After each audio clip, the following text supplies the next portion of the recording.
नमस्कार, स्वागत है आपका एस्ट्रोलॉजिकल विद संदीप कोचर में। मैं हूं योजना भारद्वाज। आज इस शो में हम बात करेंगे कई ऐसे पहलुओं की जिन्हें हम अपनी रोजमर्रा की जिंदगी में अपने आसपास ऑब्जर्व करते हैं, जैसे कि इविल आई यानी बुरी नजर लगना, बिल्ली का रास्ता काट जाना और ऐसे कई और बिलीफ्स। आज हम सेलिब्रिटी एस्ट्रोलॉजर संदीप कोचर से जानने की कोशिश करेंगे कि उनका क्या मानना है इस तरह के बिलीफ्स पर। और इसके अलावा हमेशा की तरह होगा क्वेश्चन एंड आंसर सेगमेंट, जिसमें आपको मौका मिलेगा संदीप जी से अपने सवालों के जवाब जानने का। और आज हम एक राशि को पिक करेंगे जिसका होगा इन डेप्थ एनालिसिस। कौन सी है राशि, इसे जानने के लिए आप बने रहिए हमारे साथ। और अगर आपने अभी तक मेरे चैनल को सब्सक्राइब नहीं किया है then please subscribe go candid with Yojana Bhardwaj. और आप मुझे मेरे फेसबुक पेज, इंस्टाग्राम और ट्विटर पर भी फॉलो कर सकते हैं। हमारे साथ मौजूद हैं सेलिब्रिटी एस्ट्रोलॉजर संदीप कोचर। संदीप जी, बहुत बहुत स्वागत है आपका। Thanks for joining.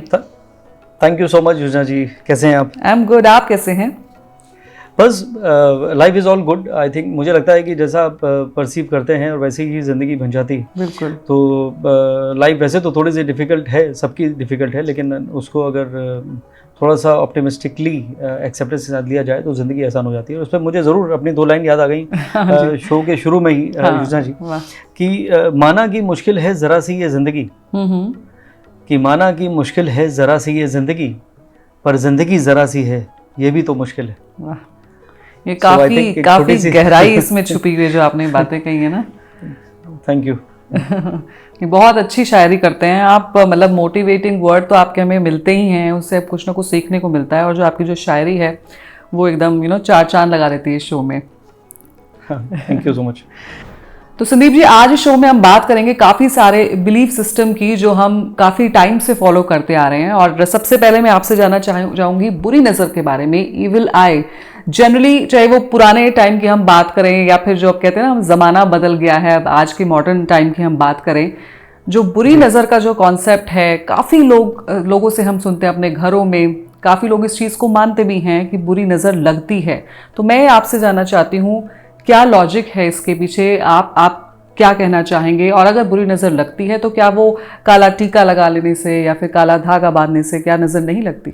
देखिए, सवाल तो बहुत अच्छा है और स्पेशली हमारे इंडियन कॉन्टेक्स्ट में ये बहुत इम्पोर्टेंट है। कोई भी माँ हो, भले ही वो कितनी मॉडर्न क्यों ना हो, वो अपने बच्चे को हमेशा प्रिजर्व करना चाहती है। और उसको बार बार लगता है कि मेरा बच्चा जल्दी बीमार हो जाता है या उसको सर्दी जुकाम हो जाता है, तो उसको बुरी नज़र लग जाती है बहुत जल्दी। या किसी का बच्चा बहुत ब्यूटीफुल है, छोटा सा बच्चा, तो लोग उसकी तरफ आकर्षित होते हैं, बार बार उसको देखते हैं या उसके साथ खेलते हैं। तो एक अगर वो बच्चे की कुंडली में कुछ ऐसा है कि बच्चा बीमार रहेगा, जैसे किसी के, मैं बताता हूँ आपको एग्जांपल दे रहा हूँ, किसी की कुंडली में शनि और चंद्रमा का एक साथ अगर होना, तो वो उसको साइनस या ब्रीथिंग रिलेटेड प्रॉब्लम या कुछ कफ से रिलेटेड प्रॉब्लम क्रिएट करता है। या छठे घर में चंद्रमा हो जाए तब भी ऐसा हो जाता है उम्र के 12 साल तक।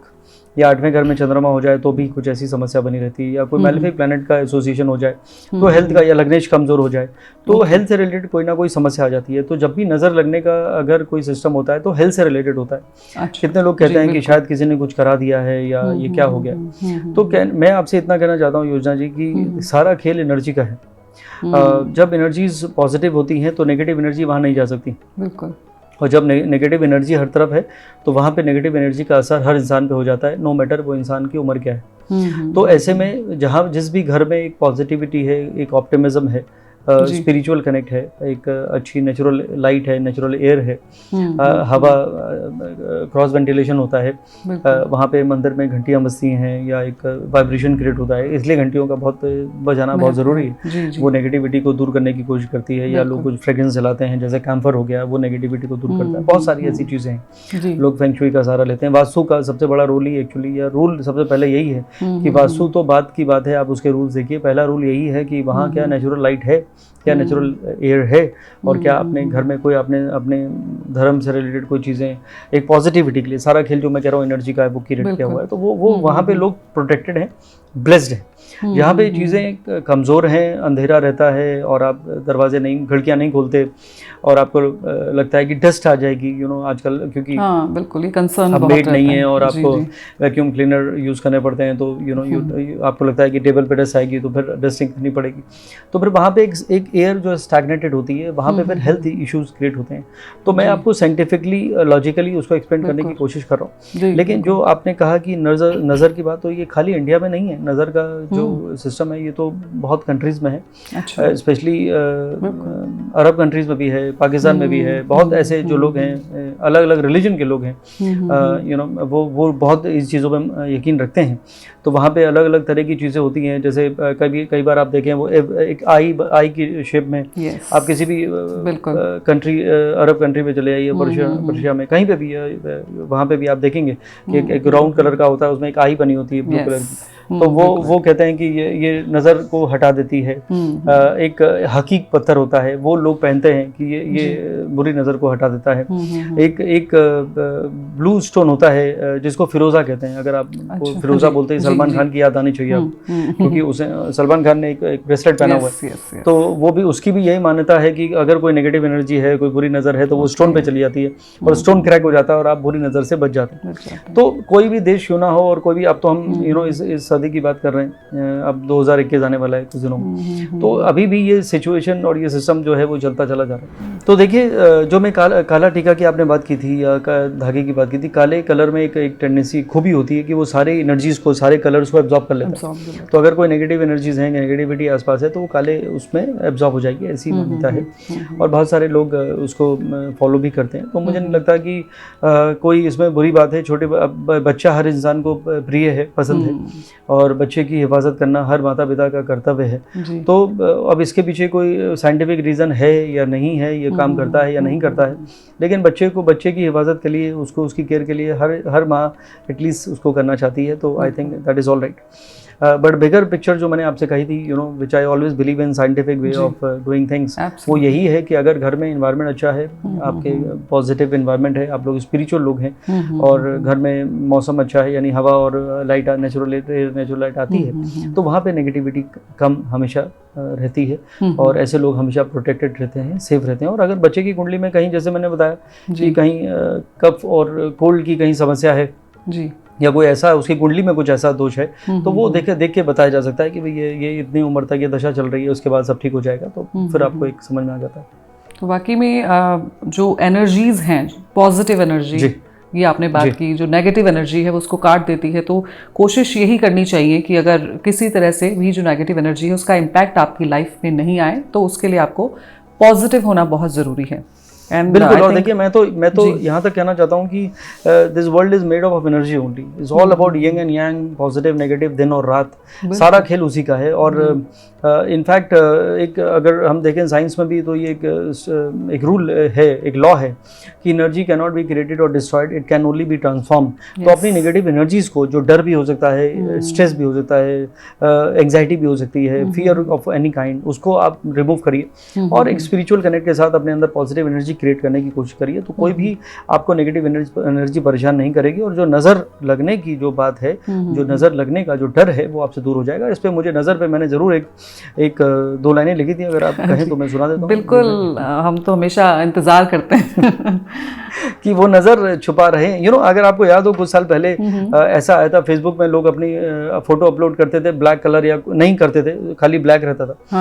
और वहाँ पे लिखते थे कि उसमें वो एक मीम टाइप का था कि माँ ने मना किया है कि नज़र लग जाएगी, तो अपनी फ़ोटो हटा लीजिए। तो बहुत सारे लोगों ने ऐसा किया। तो उसी थॉट पे मैंने ये लिखा था। आई थिंक ये 5-6 साल हो गए या ज़्यादा हो गया उस टाइम को।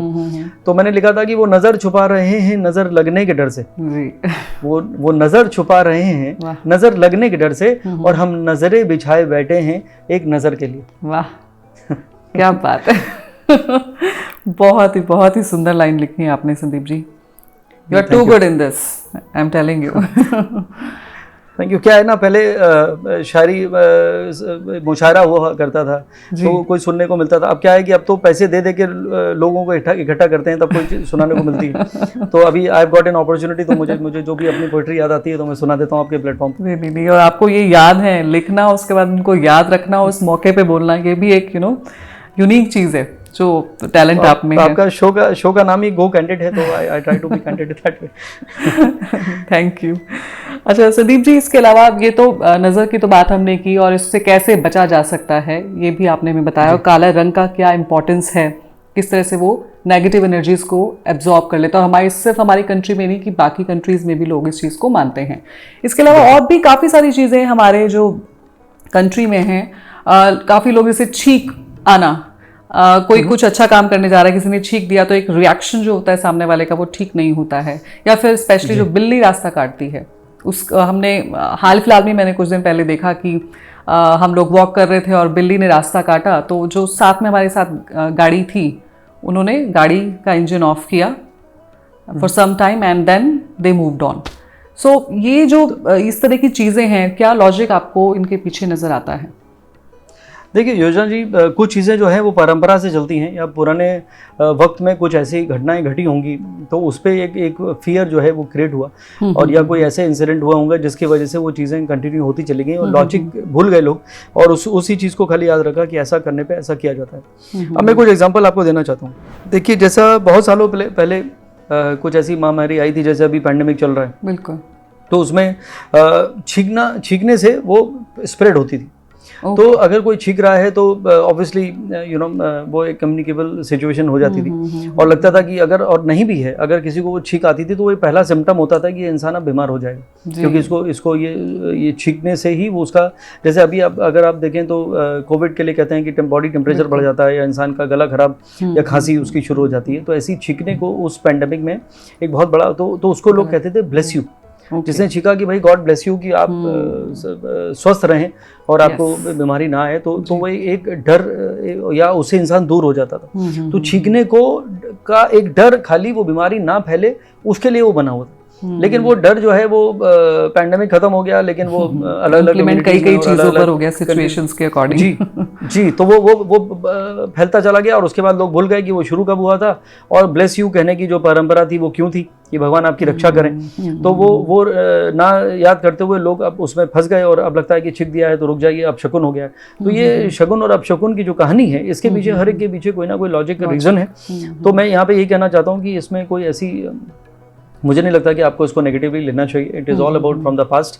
और अगर छींका भी है तो मैं तो उसको बहुत ही, I am a very liberal person, और मैं तो यहाँ कहना चाहता हूँ कि अगर आपके माता पिता या आपके दादा दादी या नाना नानी कहते हैं कि बेटा 2 मिनट रुक जाओ, पानी पी के जाओ, या ज़रा ठहर जाओ 1 मिनट के लिए, तो उसमें उनकी इज्जत के लिए आपको ऐसा करना चाहिए। और मुझे नहीं लगता कि आप कहें कि आई डोंट बिलीव इन इट और आप निकल जाएं, तो इसमें क्या होगा कि उनको चिंता सताएगी कि भाई एक बार ऐसा हुआ था कि वो कोई छींका था, वो चला गया और फिर वो चला ही गया, लौटा ही नहीं। तो थोड़ा सा मुझे लगता है कि कम से कम अपने बड़ों के लिए, कोई रिस्पेक्ट के लिए आप अगर 1 मिनट का आपको इंतजार करना भी पड़े तो उसमें कोई बुरी बात नहीं है। लेकिन मैंने आपको उसका एक प्रैक्टिकल या उसका एक साइंटिफिक रीज़न ज़रूर बताया योजना जी, कि ये जो छींक की जो कहानी है ये कहाँ से शुरू हुई और ये अभी तक क्यों चल रही है, और उसके पीछे जो रीज़न है वो क्या है। अब बारी आती है बिल्ली की। अब देखिए बिल्ली के लिए, बिल्ली अगर रास्ता काट जाए तो रुक जाना चाहिए। मैं उसके पीछे भी एक साइंटिफिक कहानी आपको सुनाता हूँ। कहानी नहीं है, रियलिटी है एक्चुअली, रियल कहानी है, ऐसा समझ लीजिए। तो पुराने ज़माने में गाड़ियाँ कौन सी हुआ करती थी? पुराने ज़माने में गाड़ियाँ घोड़ा गाड़ी हुआ करती थी। तो रात के वक्त अगर जब जो सफ़र करते थे तो घोड़ा जो है, अगर सामने से बिल्ली आ जाती थी या बिल्ली रास्ता क्रॉस कर रही होती थी, तो बिल्ली की जो आंखें हैं वो बहुत ही अजीब सी मिस्टीरियस तरह से चमकती थी। बिल्कुल बिल्कुल। तो उन आंखों को देख के जो घोड़े जो हैं वो डर जाते थे। अच्छा। और घोड़े जब डर जाते थे तो भिदक जाते थे या फिर वो अपनी जगह पे रुक जाते थे। तो ये कहानी वहां से शुरू हुई कि भाई बिल्ली रास्ता काट रही है क्योंकि घोड़ा डर चुका है और घोड़ा आगे नहीं जाएगा या वो भिदक जाएगा। तो उसके लिए वो जो घोड़े को कंट्रोल करता था वो उसे रोक लेता था कि भाई घोड़ा ऐसा ना हो भिदक कर और सबको गिरा दे और भाग जाए जंगल में। तो इसके लिए उसको वो रुक जाता था कि बिल्ली एक बार गुजर जाए तो फिर ये घोड़ा शांत भाव से आगे चलता रहे। तो ये एक साइंटिफिक रीजन था बिहाइंड बिल्ली रास्ता ना काटे। बाकी बिल्ली ने किसी का कुछ नहीं बिगाड़ा है। और कई बार तो ऐसा हुआ कि आप रास्ता काट गए बिल्ली का और बिल्ली का बेचारी का एक्सीडेंट हो गया। तो बिल्ली के लिए आप भारी हैं, आपके लिए बिल्ली भारी है, खैर ये अलग बात है। लेकिन मैंने आपको उसका साइंटिफिक रीजन बताया। मुझे नहीं लगता कि ऐसा किसी जानवर को कम से कम ऐसा ब्लेम करना चाहिए कि तुम्हारी वजह से मेरा नुकसान हो गया या जो मैं काम करने जा रही थी वो नहीं हुआ। ये this is a wrong picture. बिल्कुल। तो ये तो आपने बिल्कुल नई चीज़ें हमें बताई हैं। मुझे लगता है काफ़ी लोगों को इस बारे में पता भी नहीं होगा, क्योंकि जो पुराने टाइम में जो उस सिचुएशन में ये चीज़ें सूट करती थी, जैसे आपने बोला बिल्ली के रास्ता काटना, क्योंकि घोड़ा गाड़ी चलती थी पहले, छींकना हेल्थ से रिलेटेड, लेकिन आज भी हम उसको ब्लाइंडली वैसे ही फॉलो कर रहे हैं। बट एज यू सेड कि ठीक है, जो हमारे बड़े लोग हैं, बुजुर्ग हैं, अगर वो ये कहते हैं तो उनकी बात मान लेने में 1-2 मिनट में कोई फ़र्क भी नहीं पड़ता है। जी बिल्कुल। और देखिए यही लोग हैं जो बिल्लियाँ पालते हैं और वो दिन में 1000 बार बिल्ली उनका रास्ता काटती है, वो बिल्ली का रास्ता काटते हैं, तो वो कोई प्रॉब्लम नहीं है। जी बिल्कुल। लेकिन रास्ते में आपको दिख जाती है तो आप वो बिल्ली को ब्लेम कर देते हैं, तो ये गलत सोच है। बिल्कुल। नहीं, थैंक यू संदीप जी, ये तो सच में एक नई चीज़ मुझे ही पता चली। और मैं अपने व्यूअर्स से भी जानना चाहूँगी इस जो हमने बातें की, आज जो टॉपिक रहा है इसमें उनके क्या राय हैं, क्या एक्सपीरियंस उन्होंने किया है, तो हमें कमेंट बॉक्स में ज़रूर लिखकर बताएं। हाँ, कितनी बिल्लियों को उन्होंने ब्लेम किया है अभी तक अपनी लाइफ में, तो वो ज़रूर बताएंगे। हाँ, ये ज़रूर बताइएगा कि कितनी बार अपने अपना खुद का रास्ता रोका है बिल्ली को रास्ता देने के लिए, और कितना ब्लेम किया। बिल्कुल। तो चलिए अब नेक्स्ट सेगमेंट की तरफ मूव कर लेते हैं, क्वेश्चन एंड आंसर। हमारे जो व्यूअर्स हैं, आपके चाहने वाले, उन्होंने सवाल भेजे हैं। नीलम भगत हैं जलंधर से, ये अपनी शादी के बारे में जानना चाह रही हैं कि शादी मैरिड लाइफ कैसी रहेगी, और ऑनलाइन बिजनेस ये शुरू करना चाहती हैं, तो वो किस तरह का रहेगा। देखिए 2019 और जुलाई 2020 तक, ये 1.5 साल उनका बहुत ही स्ट्रेसफुल गया है नीलम जी का। तो वो, लेकिन वो दौर अभी गुजर गया है, तो it is a better phase now for her. And वैसे तो नीलम जी बहुत केयरिंग इंसान है, लेकिन इक्वली अथॉरिटेटिव है, और छोटी छोटी बातों में ग्रिप करना और ओवर थिंकिंग इनकी एक प्रॉब्लम ज़रूर है। दिमाग जो है वो चलता रहता है, जिसकी वजह से लाइफ को कॉम्प्लिकेट कर लेती हैं। और जितने कर्क लगन के लोग होते हैं वो हमेशा बहुत सेंसिटिव होते हैं योजना जी, और वो अपनी ज़िंदगी में गिले शिकवे उनकी ज़िंदगी का एक हिस्सा बन जाते हैं। तो मुझे लगता है कि जैसे मैं अगर आप देखें तो एक वर्ड में बार बार यूज़ करता हूँ कि always look at A bigger picture. बिल्कुल। क्योंकि जो बीत गया सो बात गई। इसमें मैंने लिखा था कि जो होना है वो होकर रहेगा, तो कल का जिक्र क्यों करें, और जो बीत गई सो बात गई, तो कल की फिक्र क्यों करें। जी।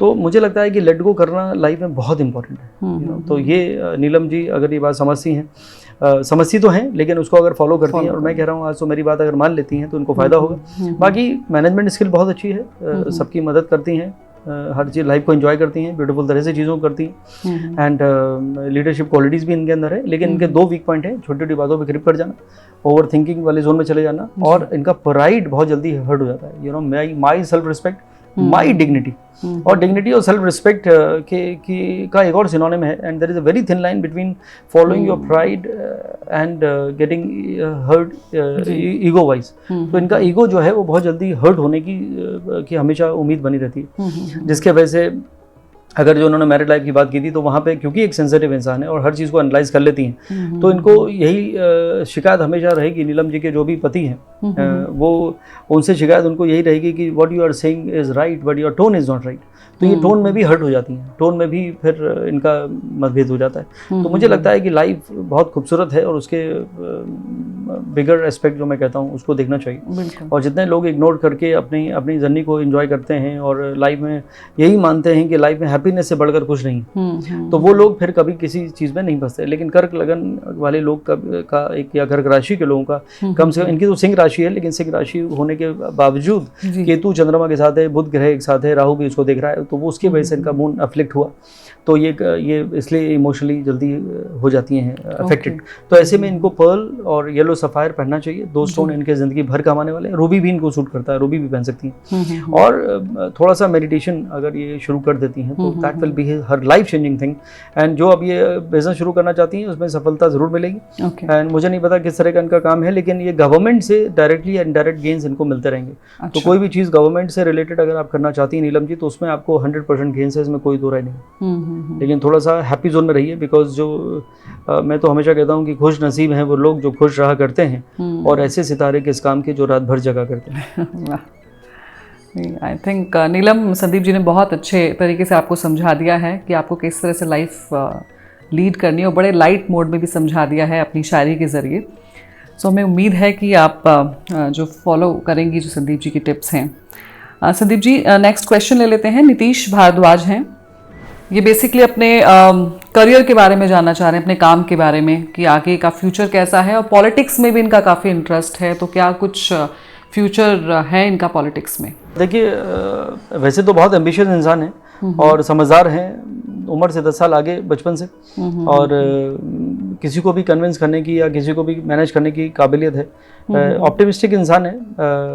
चंद्रमा इनका भी वृषभ राशि में इसलिए जन्माष्टमी के दिन पैदा हुआ है क्योंकि जन्माष्टमी तभी मनाई जाती है जब वृषभ राशि जो कृष्ण भगवान की थी जी। उनका उसी दिन उनका बर्थ हुआ, और इसीलिए इनको वृषभ राशि मिली जो सबसे पॉजिटिव राशि होती है। इसी और नाम भी देखिए एक ऐसे इनका नाम भी वही कॉमन है जो कृष्ण भगवान का रोल जिन्होंने प्ले किया। बिल्कुल। तो ये बहुत बड़ा coincidence actually, it is not a normal thing. तो एक अच्छी बात है कि इनका माइंड बहुत तेज है, यू नो, ये रिसर्च ओरिएंटेड माइंड इनका भी है। और एम्बिशियस बहुत है, मल्टीपल चीज़ें करने की इनकी हमेशा कोशिश बनी रहती है कि मैं ये भी कर लेता हूँ, मैं वो भी कर लेता हूँ, मैं ऐसा कर लेता हूँ। तो कभी इधर कभी उधर, कभी ऐसा कभी वैसा वाला। और अभी पिछले 1 साल से बहुत ही फ्रस्ट्रेटिंग जोन है, दिसंबर से शुरू हुआ एक्चुअली 2019 से जी। और ये 26 दिसंबर तक रहेगा। ये पिछला साल जो काटा है, अगर ये पैंडेमिक नहीं भी आता योजना जी, तब भी ये इनकी जिंदगी का सबसे फ्रस्ट्रेटिंग दौर होता।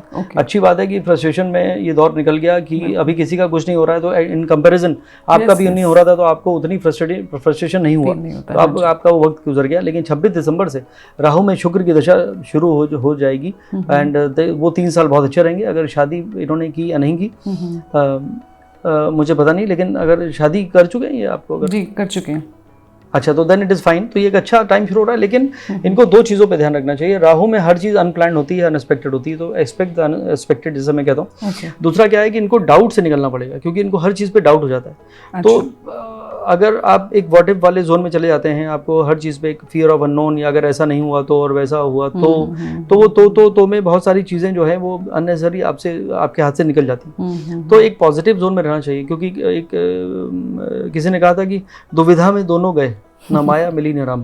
तो दुविधा नहीं होनी चाहिए जिंदगी में। एक आप कॉन्फिडेंट हैं तो उसी तरफ बढ़ते रहिए। वैसे तो मैंने कहा या बहुत उम्र में आगे हैं, बहुत इंट्यूटिव इंसान हैं, और हर जगह से इंट्यूटिव चीज़ें और ब्यूटीफुल चीज़ें करने की शौक रखते हैं। ये दिसंबर 2020 से 3 साल तो चलने दिए, लेकिन हाँ, जो आपका सवाल था सबसे पहले राजनीति, तो अगर कुछ बड़ा परिवर्तन इस तरह से कोई आएगा तो वो आएगा 2026 ऑनवर्ड्स।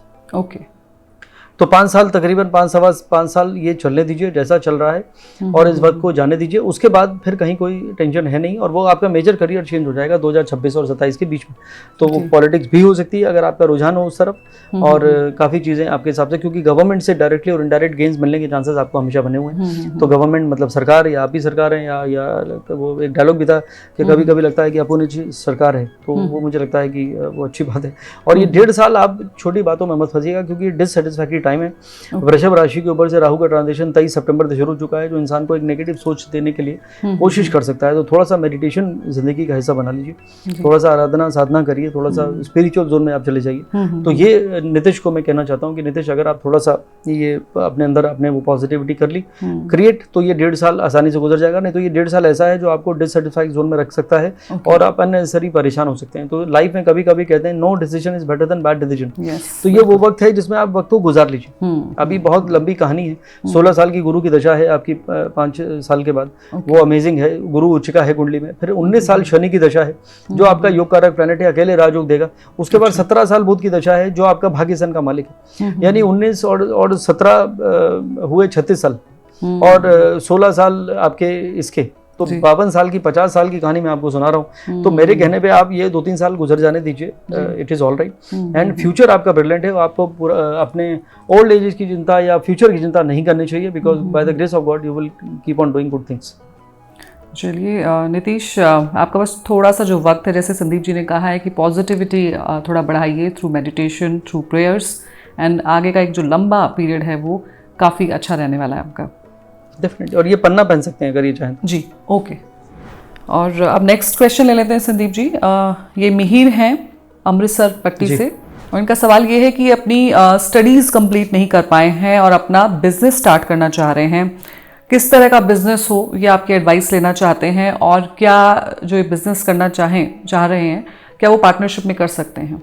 तो देखिए, मुझे लगता है ये टाइम ऑफ बर्थ हो सकता है करेक्ट ना हो, क्योंकि जब ये पैदा हुए थे 22 साल पहले, तो 6-7 मिनट पहले, 8 मिनट पहले कुंडली बदल रही थी। तो ये जानना इनको बहुत ज़रूरी है। और तो मैं इनसे 2 सवाल कर लेता हूँ, अगले शो में आप ज़रूर बताइएगा या इसी में आप लिखिएगा कि आपकी पर्सनालिटी किससे मैच करती है। क्योंकि अगर आप बहुत प्रैक्टिकल इंसान है जी, तो आपका बर्थ भाई साहब 9:47 के बाद नहीं हुआ, ये मिहिर आप जान लीजिए। और इस जो मुझे लगता है कि इसके चांसेस ज़्यादा हैं, क्योंकि ये प्रैक्टिकल कुंडली है। इसके हिसाब से आपको लगता है कि आप कुछ भी कर सकते हैं। आपको मैं बोलूँ ये आपसे नहीं होगा, आप बोलेंगे नहीं मैं आपको करके दिखाता हूँ, तो एक डेयरिंग एबिलिटी आपके अंदर आती है जी, और बहुत समझदार हैं और इवन जिम्मेदार हैं, ये भी मैं कह सकता हूँ। और इसके हिसाब से कुंडली प्रैक्टिकल है जो मैंने कहा। तो दिसंबर 2020 से जुलाई 2021 के बीच में, यानी आने वाले 6 महीने के अंदर आपकी पूरी ज़िंदगी बदल सकती है। और ये एक ज़िंदगी का बहुत ही खूबसूरत दौर शुरू होने वाला है। सब कुछ बदल जाएगा, मकान और दुकान सब कुछ। And it will be the beginning of most beautiful 18 years of your Rahu दशा। तो आप मिहिर अब तैयारी कर लीजिए, मुझे लगता है कि बहुत अच्छी बात है। और खाली आपका 2 वीक पॉइंट है। एक वीक पॉइंट है कि आप भी अटक जाते हैं छोटी छोटी बातों में, और दूसरी बात है कि आप रिएक्ट करते हैं, तो आपको गुस्सा बहुत जल्दी आ जाता है और बहुत जल्दी आप बुरा मान जाते हैं। तो ये आपका जो इमोशनल इंबैलेंस है, ये ज़िंदगी का सबसे बड़ा दुश्मन है। तो इसको आपको चेंज करना चाहिए। 22 साल की उम्र है तो शादी तो नहीं हुई, तो शादी आप करेंगे तो फिर कौन आपको टॉलरेट कर पाएगा, कौन आपके साथ इस तरह से चल पाएगा। तो थोड़ा सा अपने लाइफ में एक्सेप्टेंस को बढ़ाइए, अंडरस्टैंडिंग को बढ़ाइए, बिगर पिक्चर जो मैं हमेशा कहता हूँ उसको आप इम्प्लीमेंट करिए, and that will change your life. But ये कंफर्म है कि आने वाले कुछ महीनों के अंदर आपकी ज़िंदगी बदल जाएगी, और बदलेगी तो आप बताइएगा ज़रूर और कमेंट करके इस सेक्शन में। और ये भी बताइएगा कि जो मैंने आपको कहा है कि आप एक प्रैक्टिकल इंसान है और डेयरिंग है और किसी भी चीज़ की इनिशिएटिव लेते हैं, और गुरु की कृपा है, भगवान का आशीर्वाद है, और एक मेजर प्लानिंग आप करना चाहते हैं और प्रैक्टिकल जो मैंने बोला, और पैशनेट भी हैं। तो अगर ये सब कुछ आपसे मैच कर रहा है तो आपका 9:47 तक बर्थ हुआ है। तो wish you all the best, God bless you. तो मिहिर, जैसे संदीप जी ने आपको बोला है, उस अगर आपको ऐसा लगता है कि प्रैक्टिकल, जैसे संदीप जी ने बताया कि पर्सनालिटी है, अपना जो कमेंट है ज़रूर बताएं हमें। और तो अगर आपके पास भी कोई सवाल है इस शो में, अगर आप संदीप जी से कोई सवाल का जवाब जानना चाहते हैं तो आप हमें ईमेल करें gocandidShow@gmail.com पर। और अगर आप संदीप जी से पर्सनली कंसल्ट करना चाहते हैं तो आप उनकी वेबसाइट पर विजिट करें www.sandeepkochar.com पर। और संदीप जी, अब थर्ड सेगमेंट की तरफ मूव कर लेते हैं, जिसमें हम एक राशि का इन-डेप्थ एनालिसिस करते हैं। और आज जो हमने राशि पिक की है वो है स्कॉर्पियो, यानी वृश्चिक राशि, which is governed bye Mars. तो क्या कहता है आपका आज इन-डेप्थ एनालिसिस इस राशि को लेकर? देखिए, पहली बात तो मैं ये लोगों को याद दिलाना चाहता हूँ, हमारे दर्शकों को, कि जो यहाँ पे जब राशि की बात करते हैं तो it is your moon sign, not your sun sign. बिल्कुल। क्योंकि स्कॉर्पियो राशि थोड़ी सी बदनाम है और वो सन साइन में बदनाम है। वहाँ पे कहते हैं बहुत रिवेंजफुल होते हैं लोग और इन पर ट्रस्ट नहीं करना चाहिए, ऐसा सन साइन में लिखा है। लेकिन हम बात कर रहे हैं मून साइन की बात कर रहे हैं, जो अलग है। मून साइन जिसकी स्कॉर्पियो होती है, वृश्चिक राशि जो होती है, वो लोग बहुत सेंसिटिव लोग होते हैं, इमोशनल होते हैं बेसिकली, और बहुत जल्दी हर्ट भी हो जाते हैं। तो ये उनका एक ज़िंदगी का सबसे बड़ा प्रॉब्लम है, और उनको खुश रखना, उनको हैप्पी रखना आसान नहीं है। तो उसके लिए अगर किसी को मेडिटेशन की ज़रूरत है तो वृश्चिक राशि को है। तो वृश्चिक राशि जितने लोग स्पिरिचुअल हैं, जितने लोग मेडिटेशन को जिन्होंने हिस्सा बनाया हुआ है, तो वो तो हमेशा हैप्पी रहते हैं, पॉजिटिव रहते हैं। और अगर आपको लगता है कि नहीं, I don't believe in God and I have no time to pray and I don't know how to do meditation, तो फिर आप हमेशा गिले शिकवे में लगे रहेंगे। नॉर्मली शादी के बाद सबको अपनी सास से प्रॉब्लम आती है, लेकिन ये वृश्चिक राशि की जो लड़कियां हैं, इनको अपनी माँ से भी प्रॉब्लम है, भाइयों से भी है, बहन से भी है, अपने हस्बैंड से भी है, अपने फादर से भी है, मतलब हर से एक से। उनको यही लगता है कि no one understand me, no one loves me, और मैं मैं सबके लिए सब कुछ करती हूँ या करता हूँ, और मुझे कोई अप्रिशिएट नहीं करता, और मुझे people when I need someone there is no one. तो ये उनके गिले शिकवे की एक कहानी है। तो मुझे लगता है कि आपको ये चीज़ से बाहर आना चाहिए। वृश्चिक राशि की बहुत क्वालिटीज़ हैं कि वो लोग हीलर भी होते हैं, बहुत ऑकल्ट साइंसेस को लर्न कर सकते हैं, बहुत डीप थिंकर भी होते हैं। लेकिन इमोशन जहाँ चंद्रमा नीच का हो जाता है, तो इमोशन एक बहुत बड़ी समस्या यहाँ पर बन जाती है। और स्पेशली अभी राहु और केतु का ट्रांजिशन भी वृषभ और वृश्चिक राशि के एक्सिस पे चल रहा है। तो केतु जब वृश्चिक राशि के ऊपर से जाता है, वो छोटी छोटी बातों में फ्रस्ट्रेट करना, इरिटेट करना, ये सिलसिला अभी चलेगा 15-16 महीने। तो थोड़ा सा आप रिएक्ट मत करिएगा, और मेडिटेशन ही आपका सबसे बड़ा जरिया है पॉजिटिव रहने के लिए। आपका स्पिरिचुअल कनेक्ट ही आपको सबसे ज़्यादा मदद कर सकता है। और मंगल, मतलब मंगल ही नाम है उसका, मंगल आपका रूलर है। तो मंगल का मतलब है कि कोशिश करते रहिए। और इस पे किसी और ने लिखा था, ये मेरी पोइट्री नहीं है योजना जी, लेकिन मैं इनके लिए सुनाना चाहता हूँ, इन्हीं के लिए किसी ने लिखा था, क्योंकि इनको हमेशा गिले शिकवे होते हैं कि मुझे कोई समस्या नहीं है, और जब मैं सबके लिए सब कुछ करता हूँ, और मुझे जब वक्त आता है तो कोई हेल्प नहीं करता। तो उसके लिए किसी ने लिखा था कि जो मेरा फर्ज था मैंने पूरा किया, जो मेरा फर्ज था मैंने पूरा किया, अब खुदा भूल जाए तो मैं क्या करूं। तो मेरे हिसाब से देखिए, ऊपर वाला कभी नहीं भूलता है आपकी जो गुडनेस है, आपकी जो केयर है। ऐसे लोग बहुत केयरिंग होते हैं, सेंसिटिव हैं, और हर्ट भी इसलिए हो जाते हैं क्योंकि आगे बढ़कर सबकी मदद करने की कोशिश हमेशा करते रहते हैं। तो मुझे लगता है कि that is the best thing about them. तो आप अपनी पॉजिटिविटी बना के रखिए, and whatever goes around comes around. आपकी गुड थिंकिंग, आपका care and love will come back to you in many ways. So expectation is the root cause of misery. तो आप एक्सेप्टेंस को बढ़ाकर एक्सपेक्टेशन को कम कर लीजिए, मेडिटेट करिए, और जैसे मैं हमेशा रिपीट करता हूँ, look at A bigger picture, it will definitely help you, and just follow my advice, and the day you become spiritual you will be happy. Okay, तो जिस तरह संदीप जी ने बताया in depth analysis, Sandeep ji आपने बहुत ब्यूटीफुली किया है स्कॉर्पियो राशि का, कि जो उनकी क्या कमियां हैं और किस तरह से ये उसको दूर कर सकते हैं, किस तरह से पॉजिटिविटी ला सकते हैं थ्रू मेडिटेशन। आप हर किसी को यही एडवाइस करते हैं, और जो पॉजिटिविटी है वो एक मेन रोल प्ले करती है हर किसी की ज़िंदगी में। तो thank you so much in सब एडवाइसेस के लिए। और जो आज हमने जो बिलीफ सिस्टम है, जो उस पर आपने एक नई रोशनी डाली, हमें नई चीज़ें पता चली हैं, उसके लिए बहुत बहुत शुक्रिया आपका। You welcome. Thank you. Take care, good luck, and God bless you all. Thank you Sandeep ji. और अगर आपको ये शो पसंद आया तो प्लीज़ लाइक करें और वीडियो को शेयर करें, और साथ ही मेरे चैनल को सब्सक्राइब करना ना भूलें। अब आपसे मुलाकात होगी नेक्स्ट फ्राइडे शाम 8 बजे। Till then you please take care and stay safe.